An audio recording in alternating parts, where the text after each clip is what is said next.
Hi Anu, how are you? Hi Siddharth, I'm good. How are you? I'm great, eh? I'm looking forward to catch up with you, especially on today's Same topic, here. toxic faith and healing from spiritual abuse. But before I get onto the questions, I did tell you off air that I'd like to know some, background behind this topic. Okay, I had been associated with spirituality. I started practicing spirituality. Although Hmm. since my childhood, I have always been into these things, but I became more serious around 10 years ago. Wow. So I got associated with the community and I started practicing it more intensely. And not just within my community, but outside my community, in family, in relatives, among my friends, neighbors. I started paying more attention to people who were already involved in spirituality, started to get together with them, associate more with these people, because if you're trying to learn something, a skill or anything, if you associate with like-minded people, it becomes easier for you, because you motivate each other, you encourage each other, and you're more focused on your path. So I started involving myself more in with people and groups and communities and programs and events that were related to spirituality. And I experienced a little bit of it, which I've never said on camera. I'm saying it for the first time. I did experience a little bit of it. I won't go further into this. I did act as a perpetrator, as an abuser myself. So I have been in both roles, perpetrator, the abuser, as well as the Hmm. victim. I have Wow. enabled I have enabled the abuse of other people. I was doing it unconsciously, unknowingly. Okay. I thought that this is how it is, this is how it should be. Maybe I was Hmm. doing God's will. And also, I acted as a bystander. I saw abuse happening to other people and I didn't say anything, because I thought there were so many different reasons why I did not say anything. I did not take stand for them, because Hmm. somehow I had this belief that this is the right thing, this is how it should be, this is how spirituality, the spiritual preaching or leadership or mentoring works. So, and during that time when I was very highly spiritually involved, I also encouraged a lot of people to get involved spiritually. I encouraged people to become a part of the community that I was. And people who were living far from me, like my friends, my juniors from school or college, my relatives, I inspired them, I encouraged them, I motivated them through my actions, through my words, to come into this spirituality and to practice spirituality more seriously than they were. And when gradually I realized the presence of spiritual abuse in the spiritual spaces, that is when I started to feel that now it becomes my responsibility to do something for people that are already involved there, the people that I have very good connections with, the people that I care for, those who care for me, and especially for these people that I have encouraged to enter these spaces within my, whether in my community or outside my community, in other communities or in their families. I felt it as a huge responsibility to do something to safeguard these spaces in which I drove these people, or in which these people were already there, and we care about each other. And as a psychologist also, now I have a lot of insight, I have a lot of psychoeducation on why spiritual abuse manifests, how it manifests, what is the role of the internal world of the perpetrators, whether they are family members, the parents, grandparents, or the leaders, mentors, guides, preachers, how their psychological world, it contributes to the manifestation and sustenance of abuse in a space, in a family or in a community, and how the psychological, the internal world, the trauma they carry, the internal beliefs that they carry, affect their role in their own abuse. I have went into a huge detail on how trauma of leaders or family members and trauma of those who are victimized in these spaces are the reason why abuse manifests and is sustained, and nobody is able to break out of it. So I am doing my part as a psychologist and as someone who has encouraged other people. So I am trying to give voice to those who now are aware in these spaces that something is wrong. They are just not able to put it in words, Mhm. and there is also so much shame and fear and guilt Mm. and confusion that they are not sure if they should speak up for themselves. So I'm trying to give courage and voice to those who are voiceless. And also there would be a lot of people who would be in different stages of that abuse, entrapment, or different stages of awakening. So I just wanted to validate their journey, whatever stage they are in. So in my book I have explained everything stage wise, how it starts, how it manifests, how it affects, and how when you try to break free from it, or when there is awakening, what are the steps in which things happen. So if someone is going through it and they're not aware, by reading this book they will be able to validate their experiences. So to bring light to this stigmatized topic, I have written this book. Wow. All right. My opening question to you now was, what does toxic faith mean in your experience, and how have you seen it manifest in real life? Faith is something that is meant to provide us safety, spiritual growth, something that can bring us towards ourselves and towards the divine. But when it does opposite of it, it's toxic faith. The faith Hmm. becomes toxic. uh, when control, shame, and suppression are done in the name of faith, in the name of religious beliefs, instead of providing guidance and support to the one that are entrusting you or the system, then this is toxic faith. Also, there is in toxic faith, faith is used to cause all kinds of emotional and psychological harm. When someone is actually growing in spiritually, they would feel free, autonomous, happy, peaceful, blissful. On the other hand, if you're always fearing being judged by others, if you're always fearful of if I am performing the right way, if leaders are happy with me, if it's happening in family, if the person who is preaching me in my family, my father, grandfather, husband, if they are happy with me, if I'm doing something wrong, if they catch me doing this, of if I am having a thought, if I am having a doubt or questions, am I sinning? So all kinds of these negative emotional experiences if you're having in a faith system, then that is a toxic faith, because of its faith is meant to nourish the soul, not traumatize you. And if we talk about the manifestation, it could be conscious or unconscious. Conscious manifestation of toxic faith happens when the person who is perpetrating the abuse, causing the making this faith toxic, is has toxic traits, is narcissistic. A lot of leaders, as I said to you that day, are narcissistic. And when a narcissistic person holds a leadership position, whether in politics, in spirituality, inside a family, and in any workplace, all they care about is themselves. Narcissistic people lack empathy. They feel entitled to special treatment. They think they have this grandiosity. They think they are above everything. They have a different set of rules for themselves and different set of rules for others. They do not walk the talk. So in spiritual spaces, if a leader is narcissistic, they will talk a lot about, they will quote a lot of scriptures, but they will not walk the talk. They think they are above the scriptures.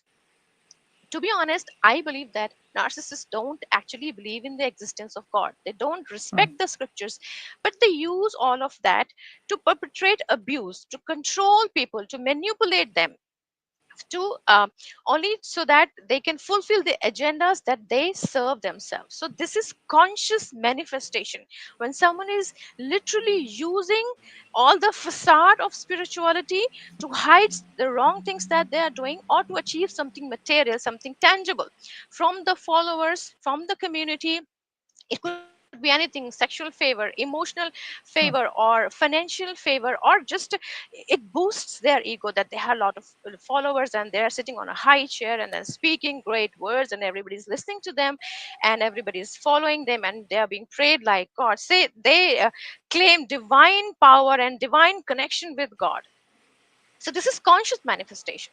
But again, sadly, In a lot of places, I have also witnessed the manifestation of spiritual abuse could be unconscious also.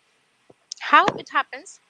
Sometimes in some families and in some groups or congregations, someone in very last generation, some very old generation did had these narcissistic or toxic tendencies, or they misinterpreted scriptures and they gave wrong messages for any reasons, and now it became a generational thing.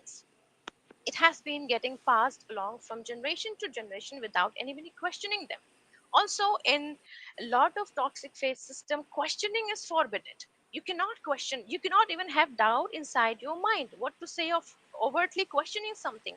If you have come here, you have to be 100% loyal, you have to have unquestioned obedience, you cannot question, you cannot have a doubt. Close your eyes and follow what we say. So if generational trauma, generational toxic patterns are there in some family or in a community or in a congregation, and nobody takes a stand against them because they're too fearful of being labeled as someone who's creating problems, someone who's less committed, less loyal, defiant, like that, and nobody takes stands against them, and everybody keeps following what is being passed on from previous generation and then passing on to the next generation, then this is unconscious. It causes unconscious manifestation. You're just following the system, you don't know what is happening because you're too scared of asking questions. And then there is third aspect also, Mhm. bystanders. Sometimes I have been in that role. Oh. I was a bystander once, several times. I have seen people causing abuse to others in the name of spirituality or religion or faith, and I did not speak up. Why bystanders don't speak up? There are several reasons for why they do not speak up. First of that, they could be narcissistic too, and they do not want to harm their relationship with the Mm. perpetrator. For example, it happens in communities, spiritual communities a lot, non-spiritual communities also, cultic environments. If one leader is toxic and the other leader is watching them do abuse or harm to other people, they will not take the side of the victim, but they may side with the abuser because they care about their relationship with that leader more than they care about the well-being of that follower or a devotee, because they too have to stay in this system and they know they too could be doing wrong things. So you have my back and I'll have your back, so let's have each other's back and let's care for each other's, and we have to hold our positions very tight because that's what all we care for. So when a bystander is a narcissist, they care for themselves, they do not care for other people. Second could be a bystander may not be a narcissistic, but they are also not very empathic. So they just don't care. All they care about, okay, I'm coming to the church or the temple or the mosque for my spiritual enlightenment. As long as everything is right in my life, I do not care about the other people. Mm. Third reason could be institutional fear. Now, this is something very serious. I have written about this in my book also.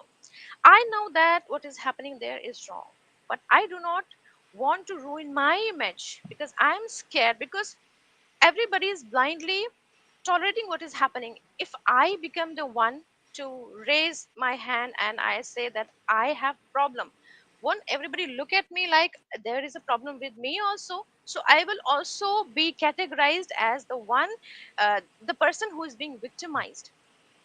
And in very cohesive cultic groups, when someone tries to raise hands, tries to raise a question, or tries to dissent, immediately everybody gangs up against them and makes them feel how sinful they are, how wrong they are, and they are falling spiritually or morally.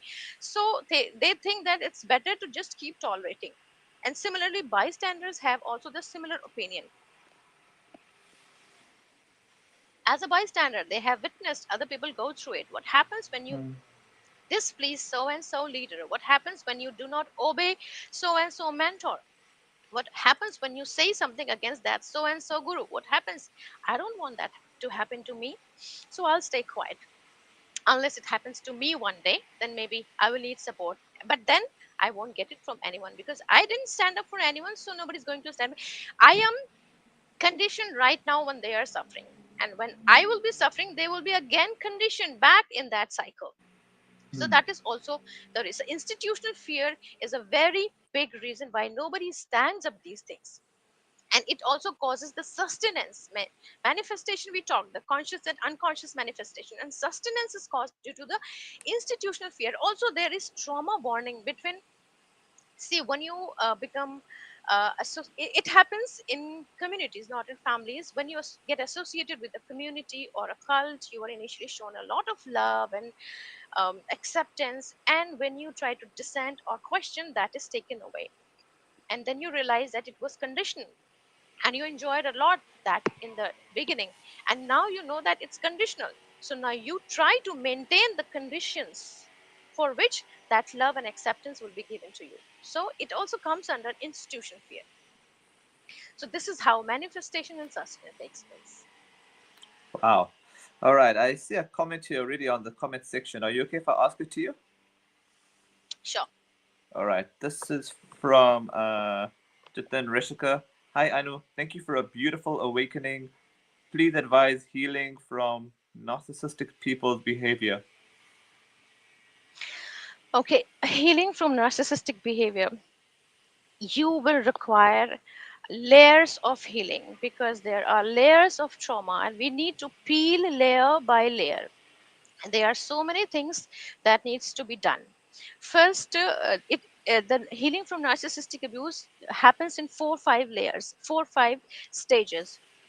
The first stage would be to help you feel emotionally safe, and especially sometimes people come to me who are still in narcissistic relationship and they are trying to heal from that, and which is very difficult, because the knife is still inside you, inside the wound, and you want me to cure the wound, but still we try, because sometimes people do not have a choice. People who are in abusive relationship, narcissistic relationships, they have this learned helplessness, which means that they have this very strong belief that no matter what I do, I can never break free, because narcissistic people are very expert at putting up a very good show of a very good person in the front of all the relatives, family members, common friends. So first of all, nobody believes the victim. When you do not have any support, you cannot leave. You cannot stand on your own feet. Even in case of male victims of female narcissists, it's very difficult to break free. Narcissists make you believe that you cannot live without me, you are nothing without me. Mm, And over time, due to the gaslighting and manipulation, victims actually start to believe in that. So, first, we need to make the victim feel emotionally safe. We teach grounding exercises, mindfulness exercises, how to control, regulate your mhm, emotions so that you do not react to their abuse if they are living with them. And if even if you are away from them, you share a child or you are meeting for any reasons, you how to keep yourself sane, further reduce any further damage.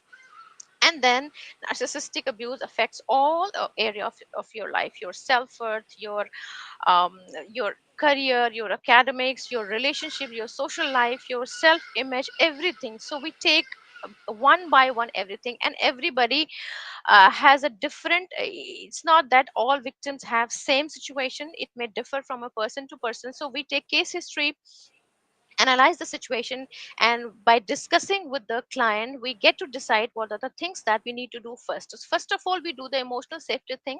After that, the or rest of the areas like self-esteem, self-worth, social life, career, and everything else, image, and on all that, we take one by one while consulting with the client and see what are the things that they need and what are the sequence in which they want to heal. So we design therapy based on the client's need.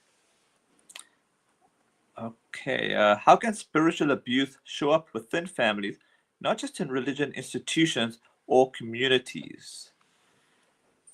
So again, there can be conscious and unconscious manifestation. Conscious manifestation would be when one of the family members who is primarily it's mostly fathers or grandfathers, sometimes grandmothers or mothers also. Someone who is holding authority position in the family, if that person is very highly spiritual or pseudo spiritual or atheist who does not believes in God, may try to impose their beliefs on the rest of the family members.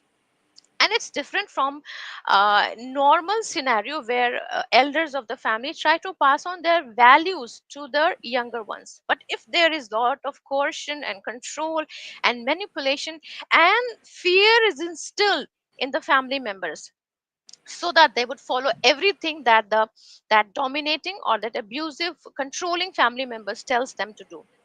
And there could be use of violence, there could be use of um, all kinds of abuses. So it this is how it starts in families. And sustenance can be done when one of the family members, especially this the person who is having high authority in the family, who is causing this spiritual abuse, if this person is associated with a cult, then it gets worse, because now they Mm. have to prove their worth in the community. Also they have to show there that just because I am a follower of this community and this faith system and I am a leader, so I have a perfect family life and all my family obeys me and they follow the same faith as I do.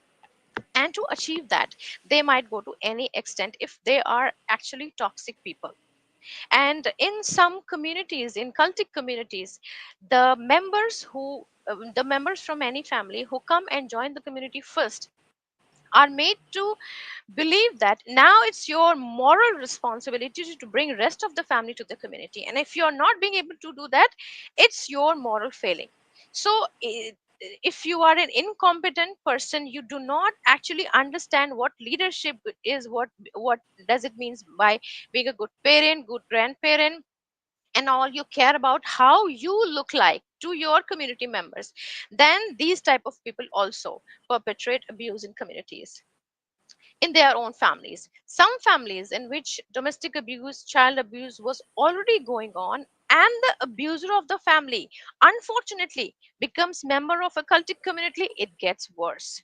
Because now, and you know, when narcissistic people join a community, the first thing that they want to do, they don't care about God, they don't care about what scriptures have to say. All they care about is how soon I can become a leader in this community, because it will boost my ego, my grandiosity, and it will help me become more entitled. And they already lack empathy, and now if this Mm. kind of person becomes a member, they very easily reach to the leadership position by putting up a very good facade in front of the community members, and now they become more abusive at home. And if the family members try to speak up against this abuse, try to reach out to the community, nobody believes them, Mm. because all they see is the image that the abuser is showing to the community. Also, community cares about the cultic community, I'm saying, not the healthy communities. Cultic Mm. communities care about, what if we accept that something is wrong in the family of this leader? The community's image will be ruined in front of society and nobody will come and join us. So head count is important, loyalty to the cult is important, loyalty to the cult is important. If you're loyal to the cult, bring your family also. If you're not bringing, it's your moral failing, it's your spiritual failing. That's how unconscious manifestation takes place.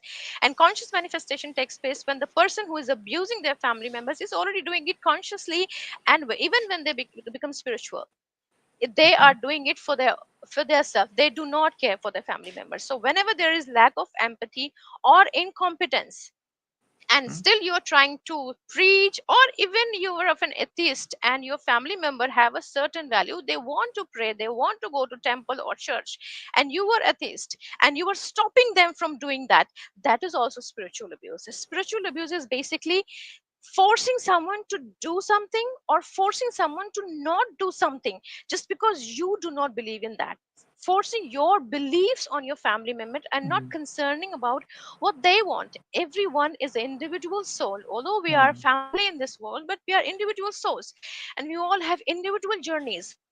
All scriptures have said these things. It's written in all scriptures, especially in our scriptures, that all in we came here temporarily as a family, but we all have our own journeys and we have the right to choose our path. If I do not feel aligned to a certain path or to certain teachings, nobody should force me to do that. None of the stories that we read in Bible or Quran or in Bhagavad Gita or Mahabharata, any of the scriptures, you will see that God, whenever he manifested here in this human form, he never justified abuse of any kind. He never justified forcing someone to practice something. He did give suggestions. For example, if you see Bhagavad Gita, Arjun was allowed to ask questions. So it Mm. proves that asking questions is not a sin. He was allowed Mm. to have doubts. And at the end, after giving answers of so many questions. Krishna never said, now you have to follow all of this. Otherwise, you will be a sinner, or you're disloyal or disobedient. So if someone does opposite of this, abuse manifests. Okay, how does spiritual abuse affect a person's mental health, sense of identity, and overall self worth? Spirituality is meant to bring you closer to yourself and closer to God. And if opposite of this happens, you become more and more away from yourself. If over time you don't know who you are anymore because you had a set of beliefs when you started practicing something, and then values and doctrination and everything was forced upon you, and you started to follow things that you never actually felt aligned with.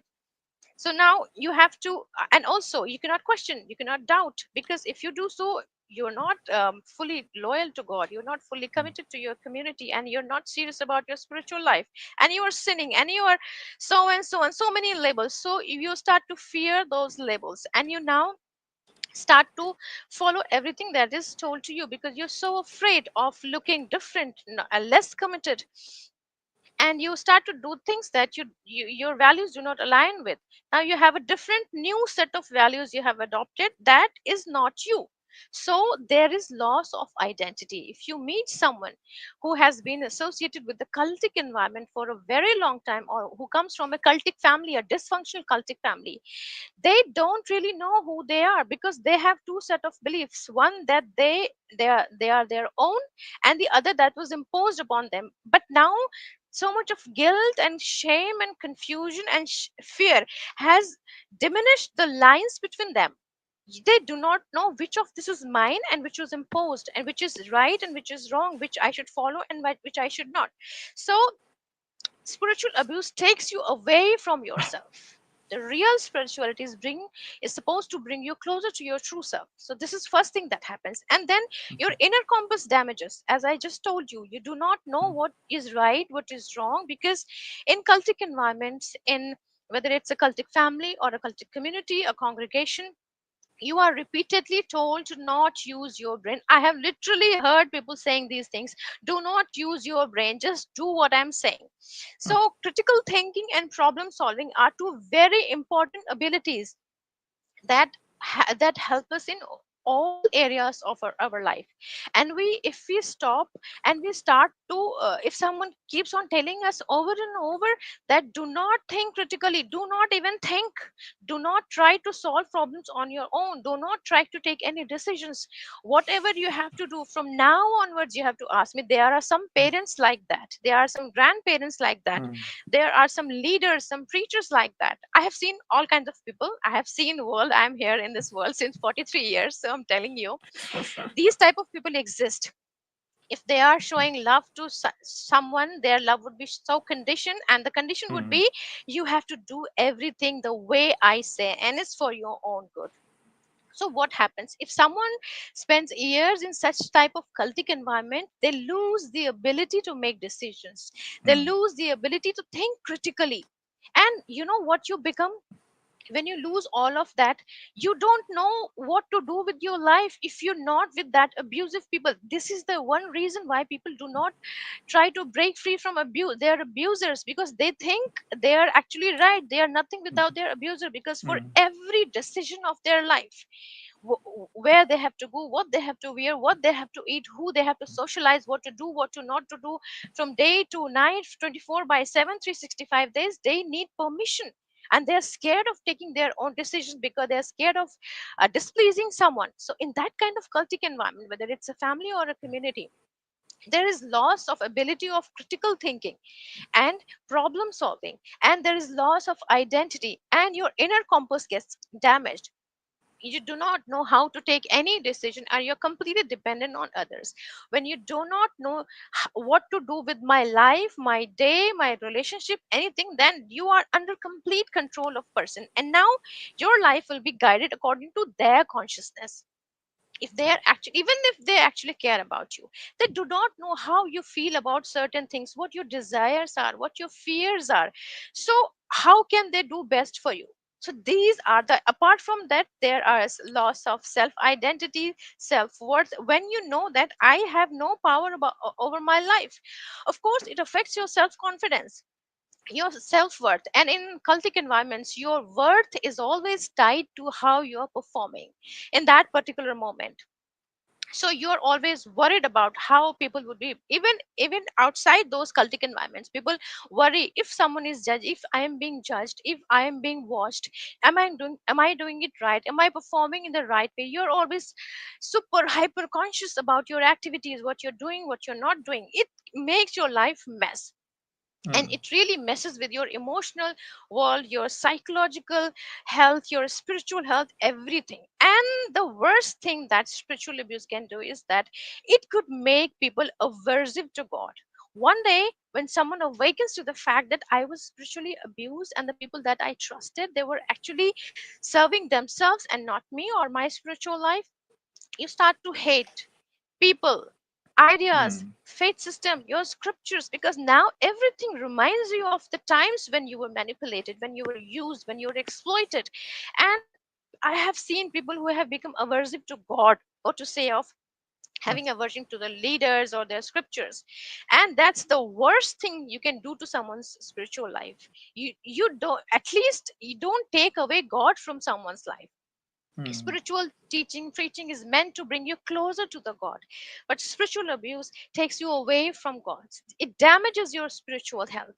It can give you mental health issues like complex trauma, post traumatic disorder, anxiety, depression, obsession, compulsion, OCD like symptoms, and cognitive dissonance. Some people who have suffered severe abuse like sexual abuse or physical abuse in these spaces, they may develop these problems like schizophrenia. I personally know a person who developed schizophrenia because of the childhood sexual abuse she went through in spiritual spaces, in the from the people she trusted, her parents trusted. It can cause hell lot of damage to someone. All right. What role do guilt and fear play in keeping someone trapped in harmful or controlling belief systems? So in any kind of toxic system, family or group or anything, these two are very important things. If you want to control someone, then you have to make them feel guilty, and you have to show them fear. It starts from the beginning. Some cultic communities, they start preaching by using fear. If you do not join our community, if you do not practice so and so rituals, this could happen to you. In some Mm. families also, parents, instead of teaching their children to love God, they make them fear God. If you do not do this and this, God will be Mm. afraid of you and he'll send you to hell. I literally heard a little boy say that if I do this, I'll burn in hell. So preaching starts with the mention of hell and the divine retribution, God's punishment, and all of that. Mm. So guilt and fear are the glue that hold together the toxic, uh, dysfunctional structures of any kind. And then there is the guilt comes by, you are constantly told to perform, and whenever they feel that you're not performing well, you are made to feel guilty for that. So there is always a fear, what if I not perform. Even when you are performing very well, there is the concept of hamster wheel that I've mentioned in my book. It's a wheel in which a rat is running, and the rat is running thinking that one day I might be able to get off this wheel, but this that wheel is actually rotating, and the rat keeps running in that wheel and never comes out of it. Something like this happens in controlling environments also. You keep performing for your toxic parents, or for your toxic partner, or for your toxic leader, and they want you to keep performing. They want you to be fearful of divine retribution, of their emotional abandonment, of ostracism from the society, from the community, so that you keep performing and keep performing and keep performing. And they are never told, the victims are never told that now you are on an optimum level and now we are happy with you. Toxic parents do these things to their children. Toxic spouses do these things to their partners. And toxic leaders and preachers do these things to the followers because they want them to consistently perform. But what it does to the followers, what it does to the person who is doing that, what do they feel about themselves? They feel that no matter what I do, I'll never be good enough, because I was never told that now you are doing good enough. I was always told to do more, try more, practice more. Maybe you should try harder, give more time, give more money, give more energy. So you are performing because you fear disappointing them or looking bad in their eyes. So there is fear of appearing bad, and you want peace and you want safety, but it never comes, and you keep performing all the time.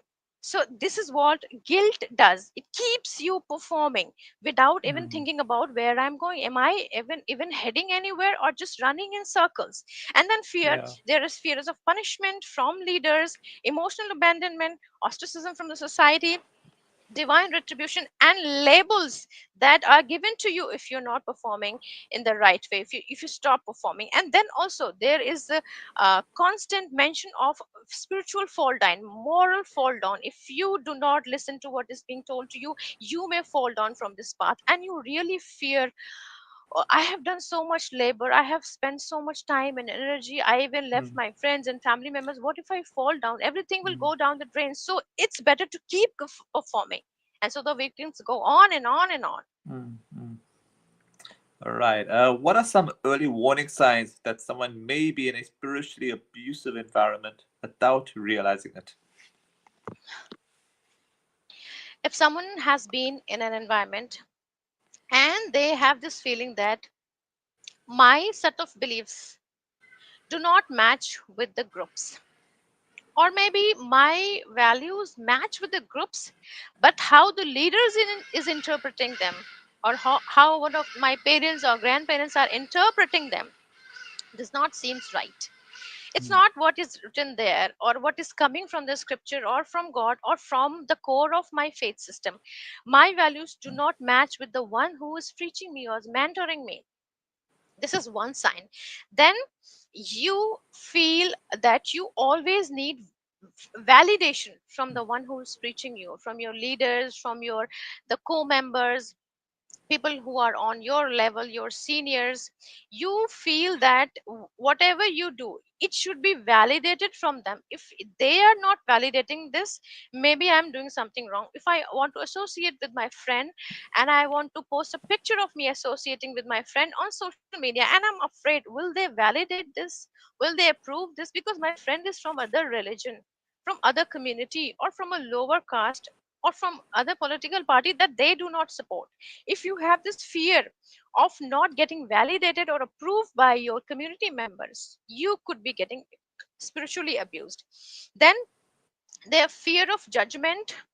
If I am doing something, and I fear that if I'm doing that when I'm alone at my home or in my room, and I still have this fear, what if someone finds out that I'm doing this and they don't approve of it and they judge me? Mm. I'm not talking about someone doing some criminal activities or bad things, normal things, like I'm wearing something, I'm eating something, something that's harmless to others as well as to me.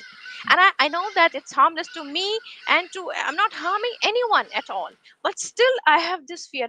What if they find out? Will they judge me? If you have this kind of fear, you could be getting spiritually abused. And if you have been gradually isolated from your friends and families because they did not come and join your community, or they did not follow the path that you are following, and you gradually isolated them out of fear of getting impure by their association, or getting straight because they have different opinions that you are, then there is a sign that you could be getting spiritually abused. If you are isolated, you have been isolated from your people. Sometimes some cults directly tell you to isolate yourself. Either you bring your family and friends to the community, or you leave them, because they will make you impure. They are not on the same path as you are. If these kind of things are happening, it could be spiritual abuse. Then also, as I told previously, loss of identity, loss of Mm. ability to think critically, loss of ability to make decision,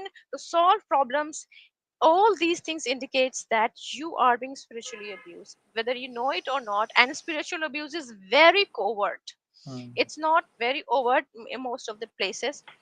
And it's very and also, if you do not feel worthy anymore, you always think that if I do so and so things nicely, I perform nicely inside my community in that group program, during the Sunday church program, or in my temple, or in my mosque, if I do perform something very nicely, then I can feel worthy. If you actually start to feel like my worth is tied to my performance, it is the sign of spiritual abuse. Because this is one of the core things that happen in spiritual abuse. You are repeatedly told, directly or subtly, that your worth depends upon how you are performing for the community, inside the community.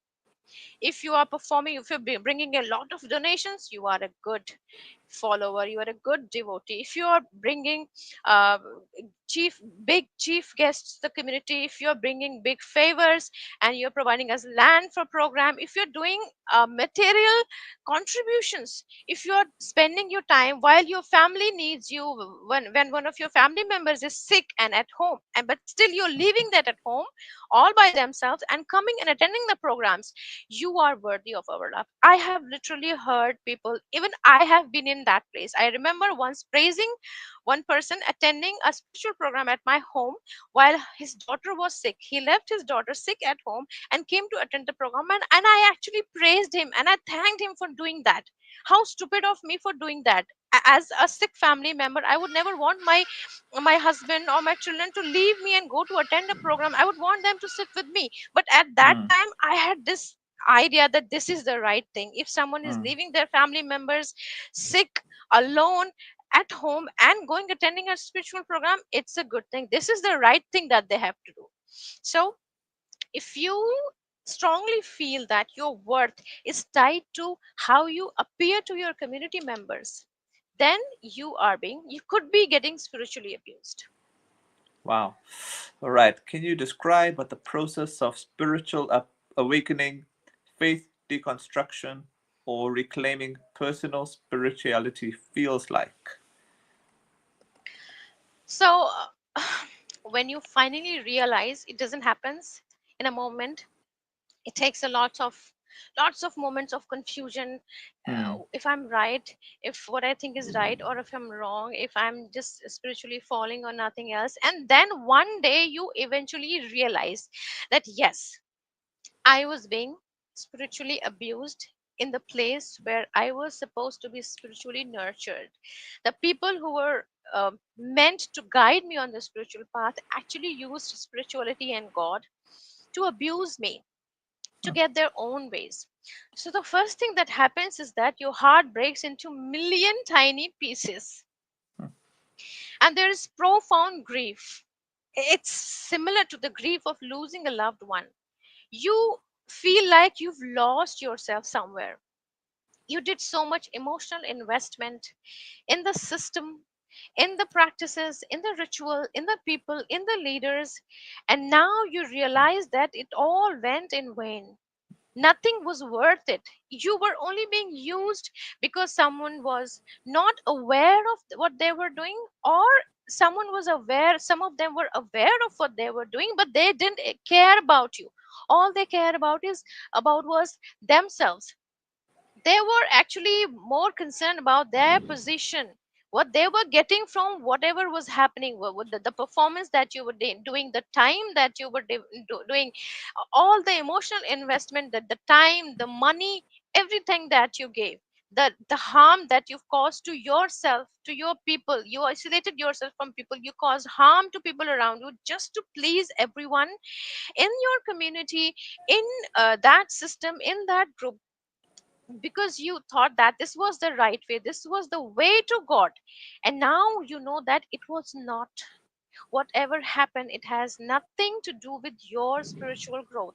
It was someone else's agenda that you were serving. So it's a huge heartbreak. Some people get so angry, so frustrated, so grief. As I said, there is profound grief. So there, you feel like also the inner critical voices of the abuser, they don't go away with you detaching yourself from community, or emotionally detaching or physically detaching. They still remain there, keep telling you that you are wrong, you are sinful, something is wrong with you. That's why you're dissenting, questioning, and doubting. See, you started to doubt, it means there is something wrong with you, and this is Mm. why you had been suffering. Your own critical thoughts start to justify the suffering that you have experienced in the abusive system, in the spiritual abuse. And the critical voices tell you that it's all your fault.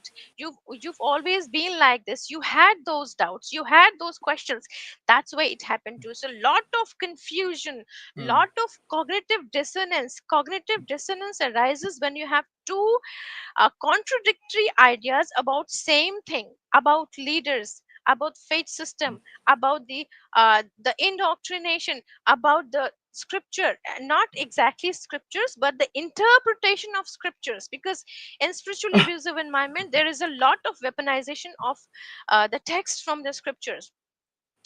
The abusive in abusive systems, there is a lot of focus on blind obedience and blind loyalty, and always performing and giving all your time and isolating yourself from the rest of the world. So the text from the scriptures that confirm this are told over and over and over, so that it gets imprinted in your head. And the others that talk about autonomy, independence, critical thinking, problem solving, loving everyone around you, being kind, being empathic, they are not given that much of importance. So now all those verses start to pop up in your head, keep telling you that maybe you are wrong. So there is lot of pain, there is a lot of grief and anger for what was done to you, and also there is huge amount of self doubt, and you might start to get a lot of obsessive thought, and you might start doing a lot of compulsive behaviors to ease those obsessive thoughts. Okay,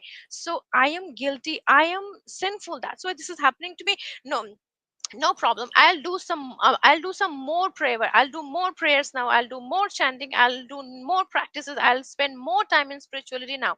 So obsessive thoughts come to your head, and you do compulsive behavior. This compulsive behavior make you feel good for some time, then again these Mhm. obsessive thoughts come pop up in your head, this critical thoughts, and this inner critic comes again against us. See, you still have those ill feeling for people who abused you, you think they abused you, but they didn't abuse you, you created all this for yourself, because you are a sinner, because that's what you had been listening over and over during your time in that abusive atmosphere, that if someone has a problem in their life, if they are not looking happy or blissful, they are the problem, they are sinners, they are not nicely connecting to the god, they are not doing enough efforts to connect with the god. Initially you were told that if you come and become spiritual, everything will be all right in your life. But when you actually come, you are told that if you look unhappy, if you look sad, if you look sick, if you look guilty, if you have anxiety, it's something is wrong with you, because someone who is following god,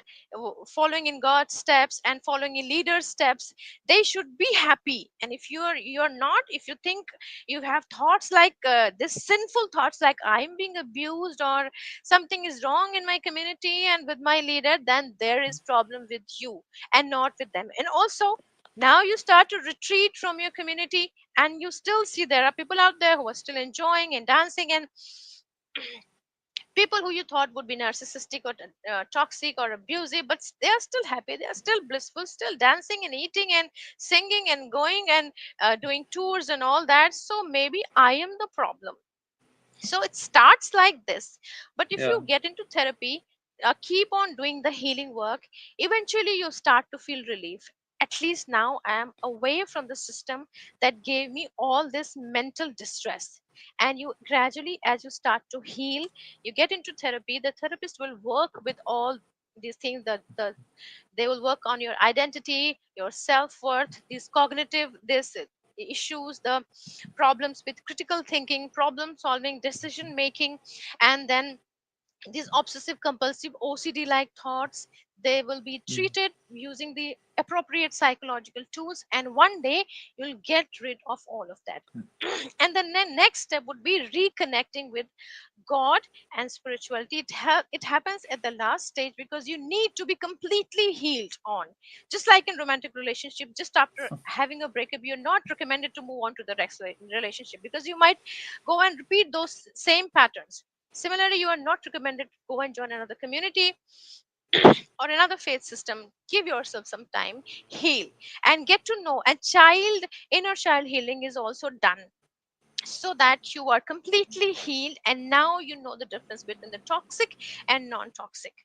And in my book, I have also mentioned how people coming from dysfunctional families are more prone to these environments, because they think it's normal, it seems familiar, it seems safe, although it's not, but it seems safe because it's familiar, it's known to you, so you easily get sucked into that atmosphere, and it's difficult for you to come out of it, to break free from it, because that's how family look like to you in your own family.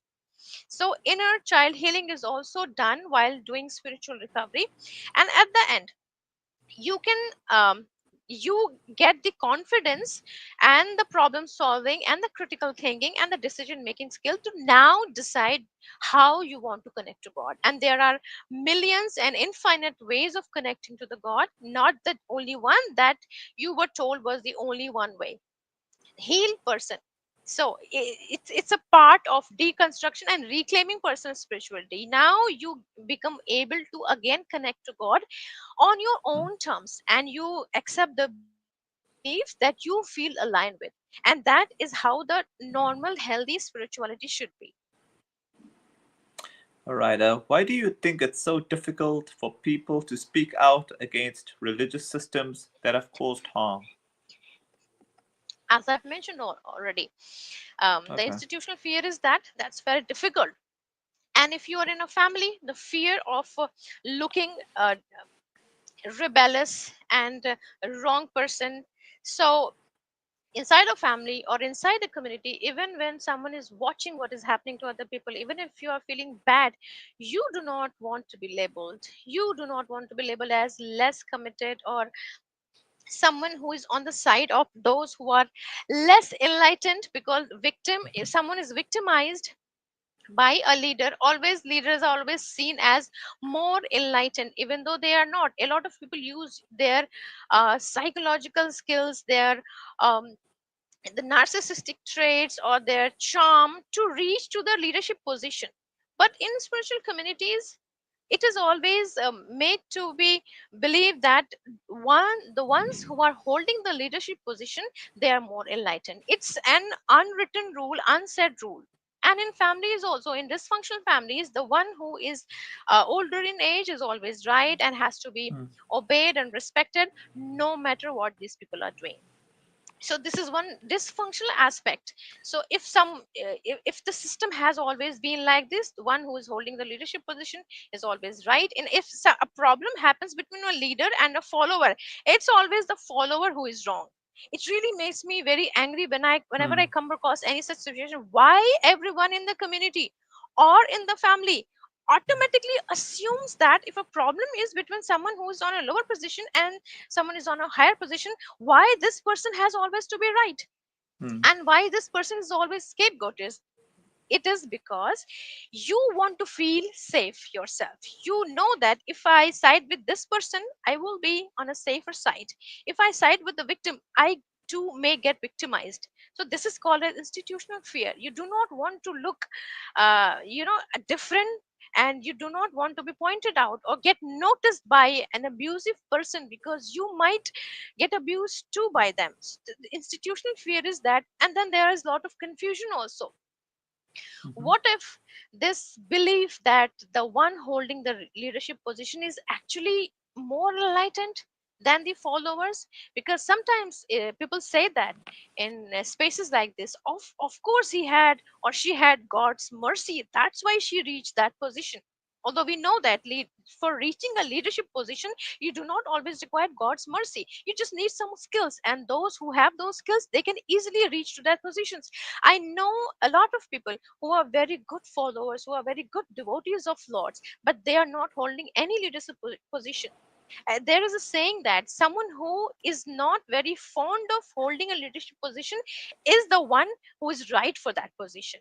Hmm. But in real life it doesn't happen. Those who are very much fond of it, at the moment they join the community, they do a lot of effort and very quickly they rise to those position, and then they use their grandiosity and entitlement to play, to treat people below them like puppets, and people actually believe that.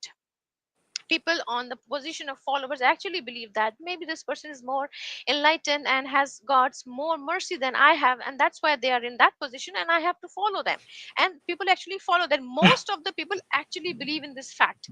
That's why things keep happening and nobody takes a stand. If one person tries to, immediately, if they try to speak up against it, this has been happening all around us. You go to any community, any faith system, and if you try to get into the deeper conversation with people, you will get to know whenever someone tries to stand up against a person who has got a lot of power, you know what happens to them.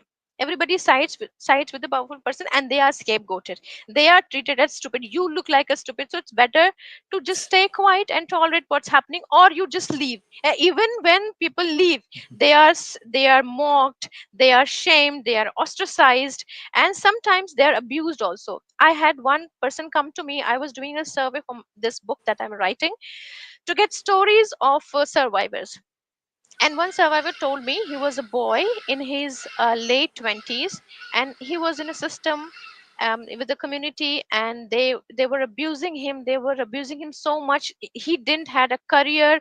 He just went to that community, and they started living with them, and they were abusing him. So one day he finally decided to leave. They were actually physically abusing him.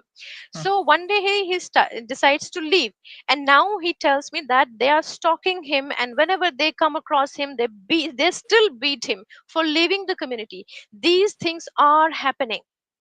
But when it's not happening to you, don't believe it. But go and ask those and all these people who have shared their stories with me have done so anonymously. They are still so afraid of their abusers, and they have told me millions of times to not mention their names, or the name of the church or the temple or the mosque that they belong to, because they don't want to be noticed by their abusers anymore. Somehow they have they got break free from their system, and now they don't have to do anything with their abusers. And by mentioning their story, they're scared that what if they get to know that I'm talking about them. So these things are happening, and even after some people leave the community, still these things happen. So people are afraid, basically, in toxic systems, in toxic families. People are afraid of losing connection, getting abused, getting ostracized. And then there are some people in every community or every family who are not participant in abuse at all, but you have good connections with them, and you fear that if I leave the community, I might lose these emotionally supportive connections also, because they will side with them, not with me, because I'll be ostracized, I'll be labeled. So they're afraid too of siding. So instead of siding with me, who some who's having moral or spiritual fall down, obviously they will side with someone who is more spiritually enlightened. So lots of self doubt and problems in decision making skills. And they also, people also feel that if I lose the community, this community has become my identity. If I leave it, who will I remain? Then I will lose my identity, because everybody knows me uh, as a member or as a leader of this community. If I leave it, I will lose my identity. I will be judged. I will be labeled. I will lose good connections from the community who are not abusive. I have already lost connection from outsider, and now I will lose connection from inside. So there will be so much loneliness. So there is so much doubt, fear, confusion, guilt, and shame that binds people. What role do community leaders or spiritual mentors play in either enabling or challenging spiritual abuse? A leader can do both. Uh-huh. They can either heal by challenging, or they Mhm. can harm by enabling. Now, if a leader is actually a good leader who became a leader so that he can lead people on their spiritual path, those type of people, they do challenge. I actually know a few people who have done that, and then they were ostracized by their community for doing so.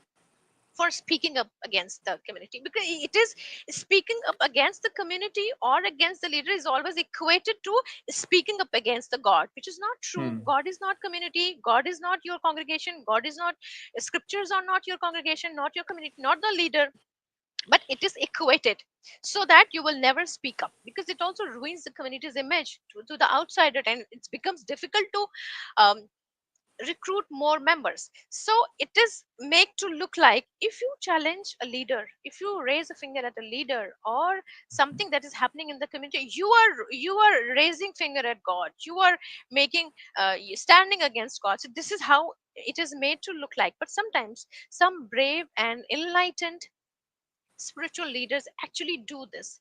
Sometimes they are ostracized, removed from their positions. Recently something happened like this. Someone that I know personally, that person was removed from their position just because they stood up against spiritual abuse.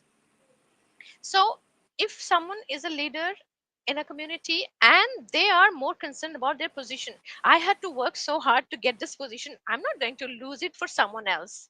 Whatever is happening, and they justify it by, they justify it to themselves by saying that whatever is happening today, it's their own karma, it's their own sins, and I'm not responsible for that. I'll focus on my work as a leader, and I will try to do nice things for my community. If you're witnessing abuse and you're not saying anything for your community, actually you're not a good person for your community, you're not working towards the in the favor of your community. There are good leaders who do that. Sometimes they are ostracized, removed from the community, or abused so much that they have to leave the community. And in some rare cases, they stay in the community and make changes and they reform their own communities. So all kinds of things are happening. And it totally depends upon the intention of why someone became a leader. This is the key. Why someone became a leader in a community, this will decide how they will deal with the cases of spiritual abuse. If someone comes up to you and does a disclosure of something that happened to them, and how you react to that, it will totally depend on what your intentions are. What you do, you really intend to make the spiritual lives better of the people that are following you or becoming the member of your community? Do you actually intend to make them feel safe and provide them spiritual growth, or you just care about your position and your relationship with other leaders and your glory, and how you're seen, how you're important to the community, how you're working towards the expanding the community and bringing good name to the community? If all you care, if for you community is above God, you may not be able to help, you are not actually helping your community. If you should care about God and people who are trying to connect with God, the followers who have entrusted you, who are trusting you, the community, the system, you must care for them, because God sees all that in all scriptures. God always suggests. So the bottom line in all the scriptures is always love your neighbor. The Bible says love your neighbor. In um, Quran also there are some verses that tell you to love people. In Bhagavad Gita also, Bhagavatam also, God always encouraged through all the scriptures, the primary thing he wants us to be in harmony with each other, to care for each other, to have empathy and compassion for other living beings. If you care about yourself, you are a narcissistic person, then and all you caring about yourself, but you're putting up a facade of being a good leader or a good devotee, and you have all this the way of talking and using text from the scripture and verse quoting scriptures in every dialogue, and you're dressing up like a very good follower of a particular mission and a devotee, but on the inside all you care about yourself, you are not doing good for your community, you are not doing things that would actually please God. So if you care about God, care about what he wants from you. He wants you to live in harmony. He wants you to have empathy and compassion for other living beings around you, and especially people who are entrusting you, who are trusting you with their time, with their money, with their emotions, with their families, with their everything, because they think that you are guiding them on your spiritual path. And if you're caring more about your ego, your sense gratification, and how you can rise more and more on the leadership position on the hierarchy in your community, and you do not care about the well-being of the people, that are making you rise the ladder of the hierarchy, then you are not actually a good leader and a good member. So I would suggest to, whenever you are doing anything for your community or the members, taking any decision, pause and ask yourself, why am I doing this? What is my interest in this? If this is self serving, you are not doing it for God. You are not doing it even for the community. Doing things for community doesn't mean that it should always look good on the outside. If it's getting rotten from the inside and you're doing nothing about it because you're more about how it will look on the outside, how will affect the head counts or next recruitment, then you don't care about the community, you care about yourself, and you are enabling the generational trauma. All right. Have you seen positive examples where individuals or groups healed from religious trauma or rebuilt healthier spiritual lives? um, Personally, I have not met anyone, but through social media I have met a lot of such people from different communities. A few authors that have written books on these issues, I have talked to them. And a lot of people who have written books on, one of the authors, I'm not going to take the name, he too was spiritually abused in his community. Now he is holding a very high position in a new church, and he's regulating a particular community, online community, and, and an offline community that is created to check spiritual abuse, not only in his church but in all the churches in his areas. And he's doing an incredible work. There are so many people that I know on social media who have been brutally abused in the spiritual spaces. Even they've been through sexual abuse, severe physical abuses. People have been trafficked in the name of spiritual preaching and guidance. I have come across people who have gone through horrible things.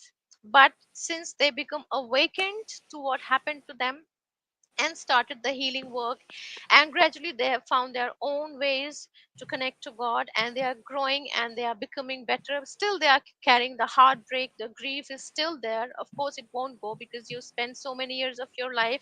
A lot of them were abused as children, so your trauma is still there.